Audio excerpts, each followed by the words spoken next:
What is going on, everybody? 2025 is going to be an epic year in movies. We have superheroes, horror sequels, and epic sci-fi adventures all coming our way. Now here's the thing, narrowing down my list was no easy task. I have my top 10 most anticipated movies of 2025 to share with you today, and trust me when I say there's something for everyone. And make sure you stick around to the end to see my number one pick. It might surprise you, plus I want to see if you agree with my list. But before we get started, I want to know your most anticipated movies of 2025. Drop your thoughts down in the comments. Let's see if you agree with my list. Let's get started. Let's go ahead and warm up with a few honorable mentions. These ones just barely missed my top 10 list, but I'm still hyped for them. First up is Jurassic World Rebirth. This movie is set 5 years after the last trilogy. Humans are going to extract dinosaur DNA for some medical breakthrough, but you know, it's never that simple. Now, I was not a big fan of the last Jurassic World trilogy. Started off really good, then it just went off the rails and I could not get down with it. But hear me out on this one. Scarlett Johansson, Mahershala Ali, and the original writer of the Jurassic World book wrote this one. We could be going back to the roots of what made Jurassic Park such a great movie, the survival horror experience. Fingers crossed for less clones and more dinosaur terror. Next on the list is Ballerina.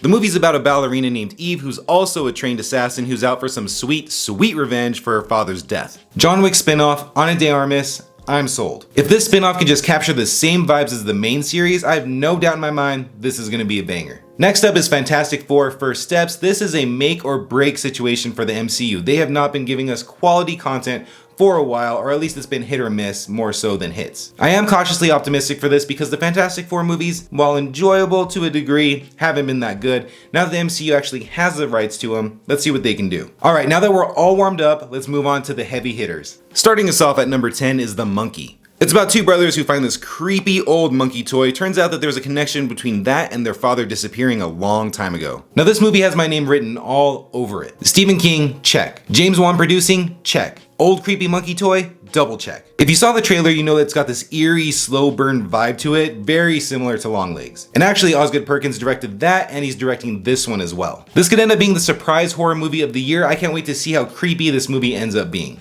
Next movie up is Mickey 17. It's about a guy who goes on a mission to a frozen planet, and if he dies, no big deal, they just make a new version of him. Over and over and over again. Look, this movie is the definition of stacked. Robert Pattinson, Toni Collette, Mark Ruffalo, and so many others. And did I mention that Bong Joon-ho is directing? The guy that did Parasite is directing this one. If you love Parasite, you know that this one's gonna deliver something unique. The different ways that his character is gonna end up dying is gonna be hilarious based on the trailer. The movie's actually been done for a while now, it's just gotten hit with delay after delay after delay. But it finally secured an April release date so it can release in IMAX theaters. It just feels like a breath of fresh air in a world full of sequels. Number 8 is Sinners. It's about twin brothers who try to move back to their hometown to start a fresh life, but when they get there, they find that something evil is waiting for them. Michael B. Jordan, Ryan Coogler, possibly vampires, what more do I have to say? Now, if you aren't familiar with Ryan Coogler and the work that he's done, I'm here to tell you that yes, you do know who he is. He's known for directing Creed and the 2 Black Panther movies. So he already has a good resume. He's worked with Michael B. Jordan before, plus I just want to see him do something new and unique and not really tied to any existing IP. And number 7 is Final Destination: Bloodlines.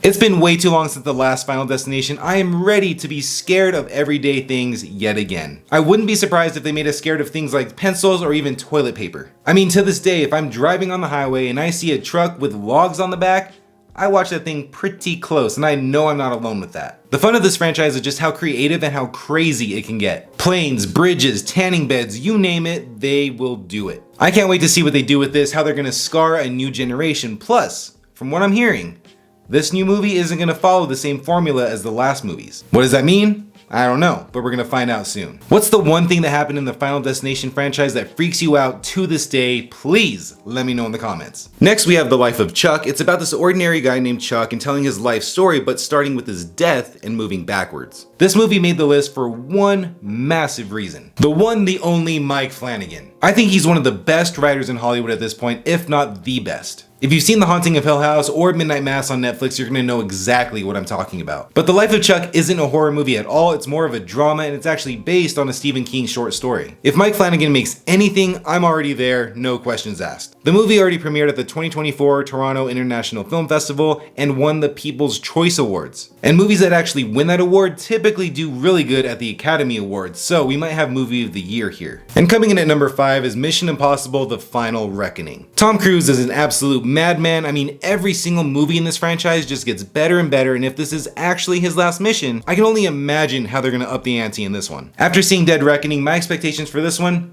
couldn't be higher. That movie did not get the respect it deserved. How is it that Oppenheimer got an IMAX release but this didn't? That still bugs me to this day. Number 4 is Avatar: Fire and Ash. James Cameron does not miss. Period. The world building, the visuals, and the attention to detail, everything about Avatar is next level. I've always been a huge fan of Avatar. I went to go see the original many times in theaters over a decade ago whenever it was released, and then we had to wait so long for Way of Water, and guess what? I saw it multiple times in theaters too. These movies are just such an incredible experience. They're so fun to see on the big screen. Even though we don't know too much about what the actual plot is for this one, I do trust Cameron to deliver yet another crazy experience. Just take me back to Pandora already. Okay everybody, my top 3 most anticipated movies of 2025. Let's go. Cracking the top 3 is Wicked for Good. I wasn't expecting anything from this year's Wicked, but it ended up being one of the best movie experiences of my life. The singing, the acting, and just the emotions that this movie brought out of me was shocking. And the fact that they filmed these two back to back gives me hope that part 2 can match or even be better than part 1. Plus Cynthia Erivo and Ariana Grande crushed it in part 1. I've actually never seen anything that they've been in prior to this.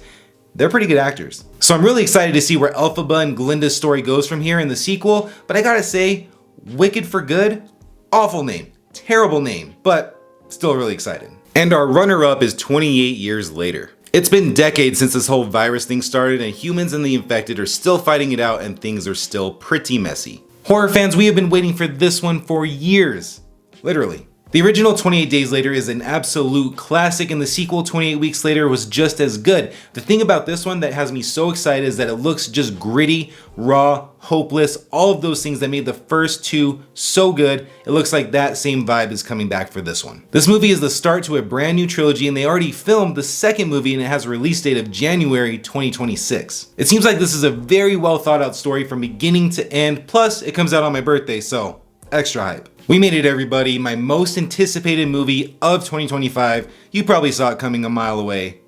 Superman. James Gunn is bringing us a fresh start to DC, and what better way to kick things off than with Superman? Look, I love Man of Steel. Man of Steel, Henry Cavill, Zack Snyder, they are the reasons why I am a Superman fan. And I completely understand why people didn't like that version. That's not the actual representation of what Superman stands for. He stands for hope, everything's very colorful. I get that, but that was my entryway into understanding that character. And after reading more and after watching more Superman projects, I gotta say, that character Superman is layered. My favorite part about Superman is Clark Kent and how he just juggles his life of being Superman and his personal life with Lois, with his family, everything like that. That's what I love about Superman. And it sounds like this movie is going to be making that part of his life a massive priority, where we're getting half Superman, half Clark Kent. It's just as important as him in the cape as it is with him with the glasses. David Corenswet looks great in the role, and I'm really excited to see how him and Rachel Brosnahan kind of connect. The dynamic between Clark and Lois is so important, and I just really hope that they can get it down in this one. Now, Nicholas Hoult has missed out on becoming the Batman and even Superman in this movie, but he was offered the role of Lex Luthor. And the Lex Luthor we got in Batman v Superman was not it. That character was literally everything that Lex Luthor is not. And now that we've got the trailer for Superman, we can see what Nicholas Hoult looks like as Lex Luthor. Not a lot of shots in the trailer of him, but he does, have a presence on screen. Can't wait to see what he does with the character.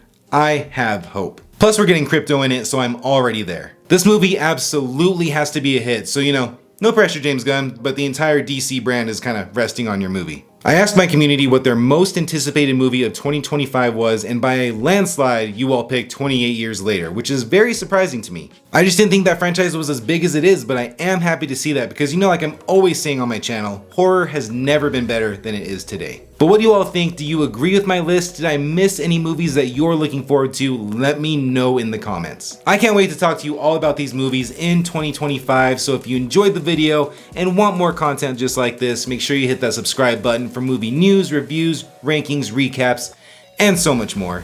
Catch you in the next video.